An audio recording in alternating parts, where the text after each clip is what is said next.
Guitar है उसमें, वो तो मेरा फेवरेट ही जॉनर है म्यूज़िक का, क्योंकि मुझे लगता है there is nothing more sensual and there is A beautiful song. I personally like that song very much. So how will you approach for the song as such, and what is the basic theme of that song as compared to the storyline? I think it's a very simple classic melody, and KK has sung a version of it which is pretty much in the first half of the film, and it's been the lead track on the film, and it's just a beautiful connect back to I think the classic ballads of Bollywood.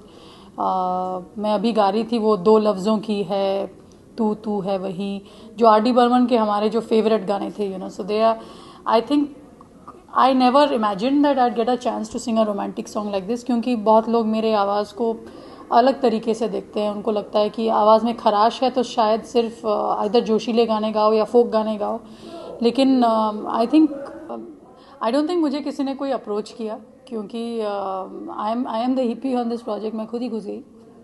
That's not true. No, the fact that I am the hippie on my album is true, but मेरे ख्याल से जब album पूरा complete हुआ तो हमने देखा कि एक बात मिसिंग है. कोई फीमेल पर्सपेक्टिव ही नहीं है एल्बम में, सब लड़कों के गाने बने हुए हैं. तो there was a beautiful scene in the film जिसको राम ने देखा, क्योंकि वो बैकग्राउंड स्कोर कर रहे थे, और उन्होंने कहा कि एक जगह है जहाँ पे एक अलग टेक कर सकते हैं दिल आजकल का, और it's a beautiful love making seen in fact in the amongst the lead पे. एंड तो फॉर्चुनेटली मैंने केके का वर्जन तब तक सुना नहीं था, क्योंकि अगर आप कोई दूसरे आर्टिस्ट को सुनो वही गाने गाते हुए, you get influenced by it whether you like it और नॉट. तो मैंने तो मेरे पास टाइम भी नहीं था, लास्ट मिनट बन रहा था, तो ऐसे आधे घंटे में गए अपने स्टूडियो में जाके गा के निकल आए. लेकिन I personally just loved it because there was a simplicity in it, और एक जो फ्लेमेंको टाइप गिटार है उसमें, वो तो मेरा फेवरेट ही जॉनर है म्यूज़िक का, क्योंकि मुझे लगता है there is nothing more sensual and there is nothing more connoting love than flamenco guitars. और सबसे एक्साइटिंग बात यह है कि इरोस टीम को बहुत पसंद आया, एंड तनुश्री बासु जो डायरेक्टर है उनको पसंद आया, and they decided to make a video overnight.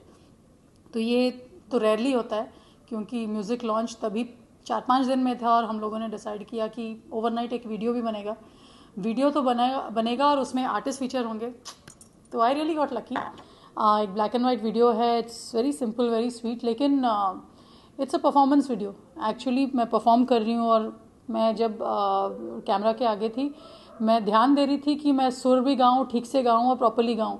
In fact मुझे अपने, जब हमने फेसबुक में पहली बार पोस्ट किया, क्योंकि अभी टीवी में शायद आजकल में जाने वाला है, कुछ लोगों ने कहा इसमें आप इतने मुंह क्यों बना रही हैं, आप सीधा क्यों नहीं गा रही है. मैंने कहा आपको आदत पड़ गई है एक्टर्स को देखते हुए लिप सिंक करते हुए, क्योंकि वो एक्चुअली गाते नहीं हैं, तो लिप सिंक करते हुए बड़े सुंदर भी दिखते हैं.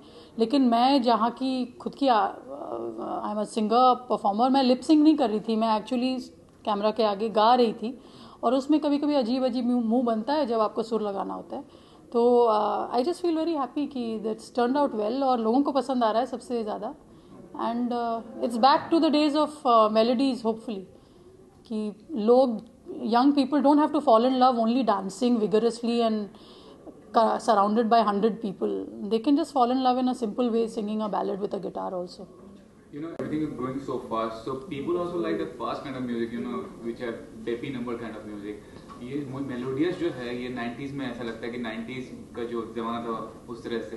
तो आज के ज़माने में लोग कितना एक्सेप्ट करते हैं इस तरह की म्यूज़िक को? ये अफवाह है, ये आपके सर में भूत है कि लोगों को सिर्फ पेप्पी नंबर्स पसंद है, क्योंकि अगर वो सच होता तो तुम ही हो जो सबसे बड़ा हिट है पिछले साल का. वो it's a sad song, it's a slow song, it's a melodious song, और सिंगर भी बहुत अच्छा है, कंपोजर भी बहुत अच्छा है, कॉम्पोजिशन इज़ अमेजिंग. वो हिट क्यों होता? हम लोग, मुझे लगता है यहाँ मुंबई में बैठ के बहुत सारे लोग ट्रेंड्स वॉच करते हैं और सोचते हैं कि अभी लोगों को हर टाइम में सिर्फ नाचना गाना है और मस्ती करना है. हर गाने का मूड अलग होता है, और हमारे लाइफ में हर गाने के लिए स्पेस है. और शायद हम लोग एक ही फ्लेवर बार बार ऑडियंस को सेफ्टी से, हम लोग डर के कुछ नया करना नहीं चाहते हैं, क्योंकि हमको लगता है कि हिट हो जाए भाई, और वो हिट के चक्कर में we keep making the same music, same songs, everything sounds the same, और आवाज़ वही लगती है ऐसा हर जगह. लेकिन मेरे ख्याल से हमारे जो म्यूज़िक लवर्स हैं, जो ऑडियंस है, काफ़ी मेच्योर है। India has a very mature music loving audience. और जब भी कोई अच्छा मेलोडी और जेन्युइनली अच्छा गाना रिलीज़ होता है, वो इमीडिएटली, चाहे लोग उसे रोक देते हैं, उसका प्रमोशन नहीं होता है, कुछ बहुत रीजंस हो सकते हैं क्यों वो गाना चला नहीं in the conventional way, but ultimately it finds it's listeners, it's finds it's fans. तो मैं तो बिल्कुल नहीं मानती हूँ कि सिर्फ पेपी नंबर्स चलते हैं, ये तो गलत फहमी है।